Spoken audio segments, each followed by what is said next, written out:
The new Superman film, Man of Steel, is playing now in AMC theaters everywhere and is still John's favorite movie of the year so far. Yep. The success of the film has created a lot of conversation about the future of Justice League, which whispers of a possible 2015 release. Recently, Superman himself, Henry Cavill, talked about the problems in trying to bring a Justice League to the big screen. Cavill had this to say: "Justice League, more movies? I have no idea. Justice League could be great if done correctly. It's a very tough one to do because the DC comic heroes are all godlike in their power. So in this real world setting we're telling our story in, it's going to be tough to achieve that, and it has to be done very delicately with a lot of thought. So it won't be right away. I hope it's not anyway. It may take some time of build-up of other movies and other characters and introducing them together in one way or another. I think it would be great to do, but I don't think it's around the corner." John, what do you make of Cavill's comments? Very astute, actually. He's quite correct. Now, all of us are excited. We heard whispers of a 2015 Justice League, and maybe that's true. Maybe that's what Warner Brothers is doing. But it is going to be tough. And this really does draw a distinction. Sometimes people accuse me of being a DC fanboy, and then other times other people accuse me of being a Marvel fanboy. I'm a movie fanboy. Just give me the good movies. I don't care who gives it to me. This does really bring up the distinction and the problem and the difference between potential DC movies and Marvel movies. Cavill points it out perfectly. When you're dealing with these DC characters, they are all godlike. You're talking about Superman, who's of course the king of them all. But then really, Green Lantern is a godlike character in the scope of his power. Captain Marvel, Shazam, godlike in his power. Martian Manhunter, godlike in his power. Wonder Woman has been elevated a lot in the last couple of decades, godlike in her power. The Flash, I mean, you're talking about a lot of these guys, like, yeah, for every once in a while you get a Green Arrow, sure. But then you look at the Avengers.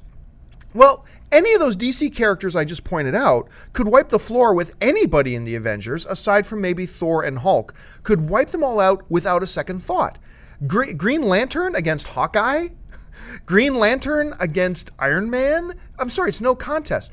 And that does create some problems for how do you tell a story with all these completely unrelatable characters. When I say unrelatable, I mean in terms of their scope of power to my mere humanity.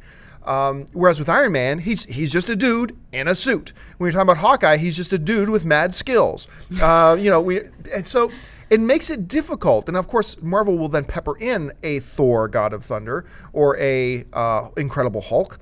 But with DC, these characters are all basically gods.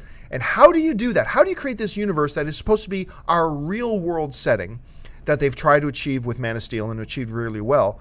But instead of just having one character like that, you've got 5 or 6 characters like that. It's difficult.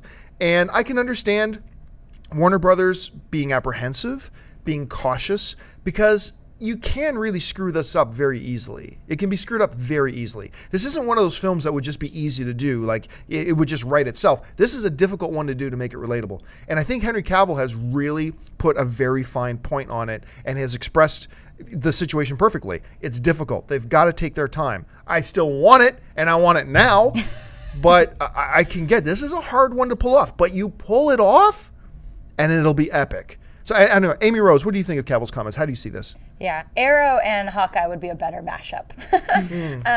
I think that it was a very eloquent way of making a very valid point of how we all feel. We want this property to come to life.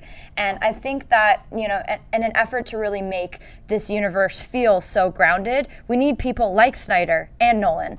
I mean, look at the Dark Knight trilogy, look at Man of Steel. These are larger than life, amazing superheroes in a world that feels very realistic and grounded. And I feel like if they set the way, you know, the pavement forward for the DC universe, that we would have a hope. I would like them to take their time. I'd rather them not rush, because this is, as Cavill so brilliantly stated, a very delicate property to bring to life, because there's a lot of pressure and a lot of amazing, amazing superheroes that would share screen time if they do it the right way. Marvel's done a great job at introducing the characters slowly. Now we have a Man of Steel film that we're really proud of, Last Son of Krypton, what's up? And I would really like to see them continue that. I would like to see them introduce solo characters first to lead up to Justice League. I don't want them to just bam, churn out a Justice League. I want them to take the time and the effort and, you know, really make sure they get it right. So I do think Cavill has pretty much nailed it. I would really like to see him come back as Superman. I thought he did a fantastic job.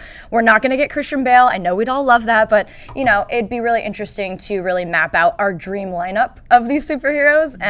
But I do think he's onto something. I don't want them to rush it. I'd rather wait many more years. Of course, you know, I'm impatient like the rest of us, but at the same time, if they did it right, it's worth the wait. So I really hope they take time. And, you know, Man of Steel was a big success. Man of Steel 2 is on the way. I just hope we're continuously introduced to DC characters the way they're supposed to be introduced.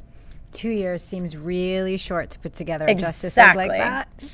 If you like this video, be sure to hit the thumbs up button. And don't forget to subscribe to our AMC Movie News YouTube channel. It's free, and we bring you all the latest movie news as well as our daily AMC movie talk show. You can also follow us on Facebook and Twitter, where you can find out about all the latest prizes, giveaways, and special contests.